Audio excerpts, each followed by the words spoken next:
Hi readers, it's me, Lauren. I'm here with Roy.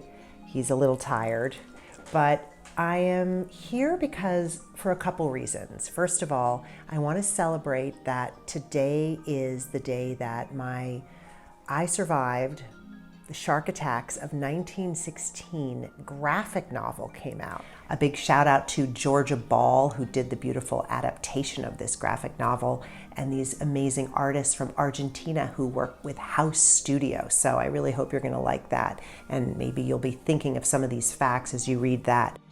So as a little celebration for that, I decided that I was going to focus on my shark attack book that was my second I Survived book, tell you a little bit about that, and also read you the true story from my I Survived True Stories, the true story from 1916 of the real shark encounters, these terrifying events that actually inspired my historical fiction book and the graphic novel.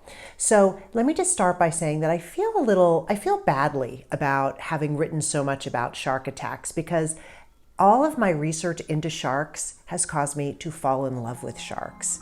They're so important to our oceans, especially the big, beautiful apex sharks like great white sharks and bull sharks, tiger sharks, these enormous creatures that are so important for the balance of our oceans. So even though I'm going to be reading to you about something really scary that happened when humans and sharks had these encounters, I really want you to understand that sharks are creatures that we must protect. So let's get started. The title of this article, which is nonfiction, is called Summer of Terror, this true story of the shark attacks of 1916.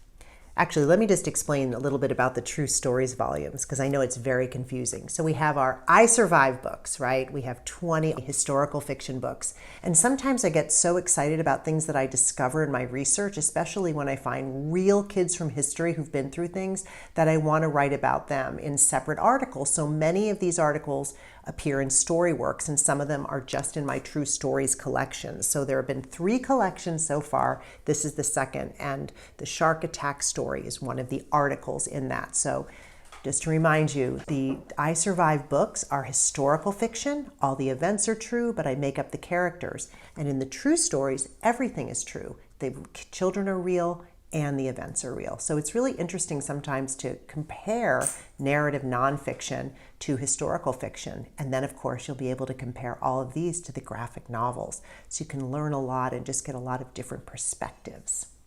Okay, finally, I'm going to start. It was July 12th, 1916, and 12-year-old Joseph Dunn was sprinting toward Matawan Creek.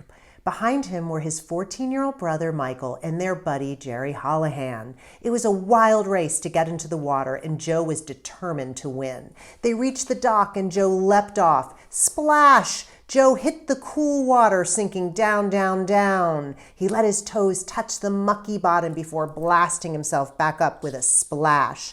What could be better than this? Joe and Michael lived in New York City, but they came out to Cliffwood, New Jersey as often as they could.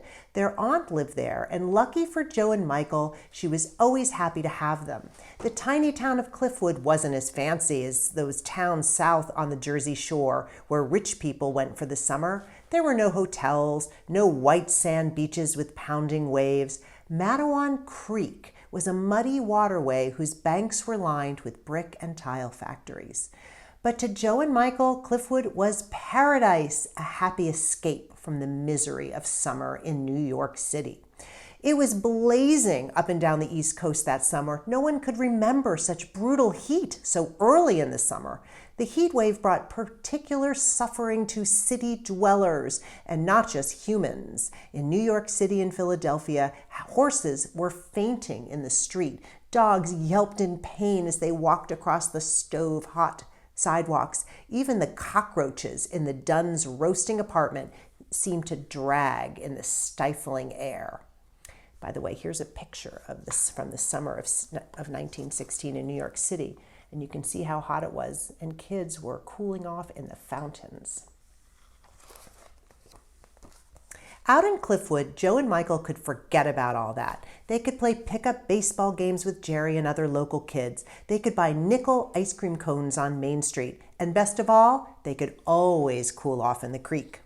Joe was looking forward to an afternoon of swimming and racing with the guys, but their carefree mood was interrupted by the sound of a voice shouting at them to get out of the water. A man appeared on the dock, sweat-soaked and out of breath.